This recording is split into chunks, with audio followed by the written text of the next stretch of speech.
All eyes of the world are on Moscow this evening, where the Chinese President Xi Jinping has landed. This was just a few hours ago. Now, this is a visit laced with symbolism, also ambition. You see, this is Xi Jinping embarking on a trip to play global peacemaker, to provide an alternative to the US-dominated global diplomacy. This is Xi Jinping's day in the sun to become a global statesman.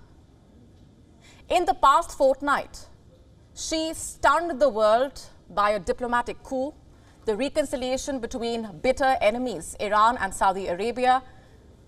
The semantics were impressive as well. The deal was done in Beijing as if it had become the new Camp David. And now, President Raisi of Iran will be visiting Saudi Arabia, another historic breakthrough. But Xi Jinping's most impressive play is in Moscow and Kiev, if he can persuade Kiev to look east rather than focus only on the west. China has already published a 12-point plan. And Russia, by the way, welcomes this plan. So what will be on the table? We can't tell you what will not be. That's President Putin's recent maneuvers, if they are anything to go by.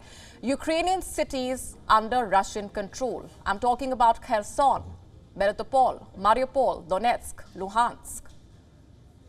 Putin visited Mariupol over the weekend. He flew by a helicopter. It is the closest to the front lines that Putin has been since the start of the war. In Mariupol, Putin drove a car through its streets at night and speaking to the people, showcasing control. Где-то к сентябрю-октябрю сдадим 500 такие веселенькие. Вот это, кстати, был памятник исторический. Это все действующие школы, которых уже детки отучили. Всего хорошего. До свидания. Спасибо большое. Все, голые стены были. Только газовая печка, вернее, электропечка и все. Это все вот. Где-то к сентябрю-октябрю сдадим 500 такие веселенькие. Вот это, кстати, был. You see, the significance of the visit is in its timing. This is Vladimir Putin telling Xi Jinping that when we talk peace, Mariupol and the other occupied Ukrainian cities will be off the table. Interesting. China's 12-point peace plan also does not have a clause on the withdrawal of Russian troops from all the occupied areas. So if true withdrawal is not on the table, then what really is? Reports say America has already made it clear that a mere ceasefire will not cut it, because that would mean legitimizing Russian occupation.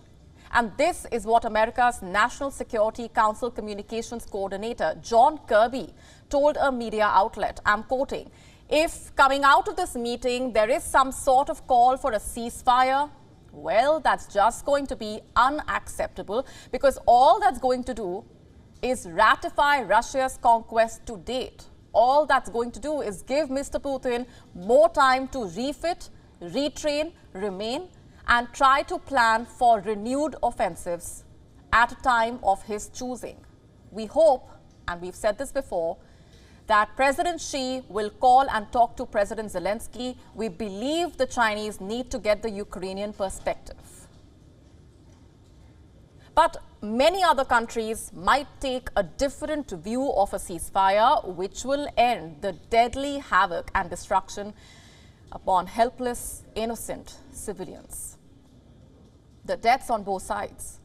It will be a first step towards putting an end to the misery.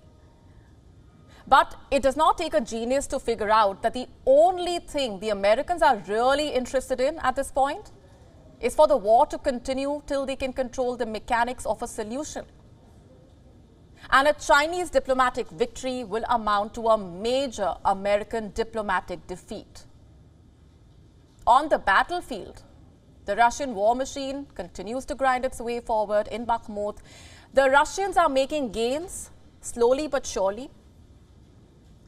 You see, Ukraine does not have the men or the materials to stop this. The F-16 jet fighters will not stop this. It will take at least 18 months to 2 years to make them operational after they have been delivered due to the time required for training and infrastructure. By the time they land in Ukraine and Ukrainian pilots and engineers are trained to operate them, the battle would have moved to a whole new front. And the year would be 2025. The Sino-Russian initiative has changed perceptions.